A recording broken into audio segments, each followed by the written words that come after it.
মহাষ্টমীর রাত বলে কথা বন্ধুরা, আর এখানে যদি একটু ঠেলাঠেলি ভিড় যদি না হয় তাহলে কি মনে হয় এটা অষ্টমী চলে এসেছে। হ্যাঁ বন্ধুরা, আমরা চলে এসেছি বাগনানে। নমস্কার বন্ধুরা, আমি দেবাশিস। আজকে অষ্টমীর সন্ধ্যার ব্লগটা তোমাদের কাছে নিয়ে চলে এলাম। তো রাম রাম বন্ধুরা, আজকে রেডি হয়ে গেছি। আমি পাঞ্জাবি পরেই বেরোবো, যেহেতু আমি প্রতি বছর অষ্টমীতে পাঞ্জাবি পরে থাকি। তো পাঞ্জাবি পরেই বেরোলাম, আর আজকে আমি একা বেরোইনি, আমার সাথে আছে বাবা ও মা। আজকে প্রতি বছর না, এবছরও আমি বাবা মাকে নিয়ে অষ্টমীতে বেরিয়ে থাকি। আজকেও তাই বেরোলাম আমার বাড়ির আশেপাশে, যেমন বাগনান, উলুবেড়িয়া টু রানীহাটি, এগুলো ঠাকুর দেখার জন্য। তো বন্ধুরা, আমি এখন চলে এসেছি বাগনান বেড়াবেড়িয়ার মিলন সংঘের আজকের প্রথম আমাদের পুজো মণ্ডপ দর্শন করতে। আর এই পুজো মণ্ডপ করেছিল খুবই সুন্দর। তোমরা অনেকেই গিয়েছো, অনেকেই দেখেছো। মানে পুরো একদম ভিতর ঢোকা পর্যন্ত পুরো প্রতিমাকে নিয়ে, সত্যি বলছি দারুণ একটা থিম করেছে এবছর। তাই তো আমি মা বাবাকে সঙ্গে নিয়ে মায়ের দর্শন করতে চলে এসেছি অষ্টমীর দিন। যেহেতু অষ্টমীতে আমি যেহেতু বেরোই একসাথে, মা বাবাও তো সাথে থাকেই, ভাই বেরোয় বেসিক্যালি বন্ধুদের সাথে, আর আমরা তিনজন অষ্টমীটা রাতটা কাটাই। আবার এখান থেকে ঠাকুর দেখে আমরা নেক্সট অন্য জায়গায় বন্ধুরা রাত্রে বেরোবো। এখন আর কি মায়েদের যতটা পারবো এখানে মা বাবাকে দেখিয়ে দেবো প্রতিটা ঠাকুর, পুজো মণ্ডপ। আর হ্যাঁ, বেড়াবেড়িয়ার এই প্যান্ডেলটা কীরকম হয়েছে তোমরা কিন্তু জানাতে ভুলো না, অবশ্যই জানিও কেমন হয়েছে।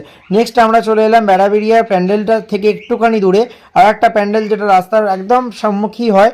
প্যান্ডেলটা সত্যি পুরো থিমটা খুবই সুন্দর করেছে, দেখতে পাচ্ছ কি সুন্দর মাটির মালসা এখানে ঝোলানো আছে, টপ ঝোলানো আছে, তার দিয়ে থিমটা করেছে। বাট থিমটা আমি ঠিক বলতে পারবো না, তোমরা যদি কেউ জেনে থাকো এই থিমটা কী নিয়ে করেছে একটু প্লিজ কমেন্টে জানিয়ে দিও যে এই থিমটা কী করেছে, কারণ আমি ঠিক জানি না ওইটা, তাই বলতে পারলাম না।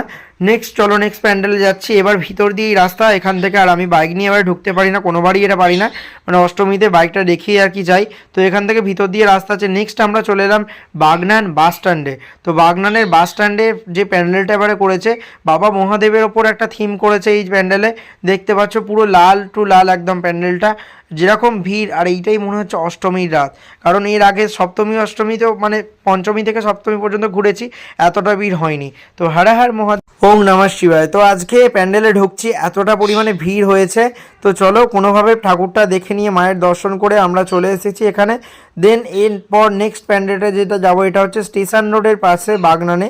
তো এখানে হঠাৎই আমাদের দেখা হয়ে গিয়েছিলো প্রীতমদা তার ফ্যামিলির সাথে, তাদের সাথে অনেকক্ষণ আলাপ কথাবার্তা বলা হলো সকলের সাথে। দেন একসাথে মিলেই ভিতরে গিয়ে ঠাকুরটা দর্শন করলাম আমরা।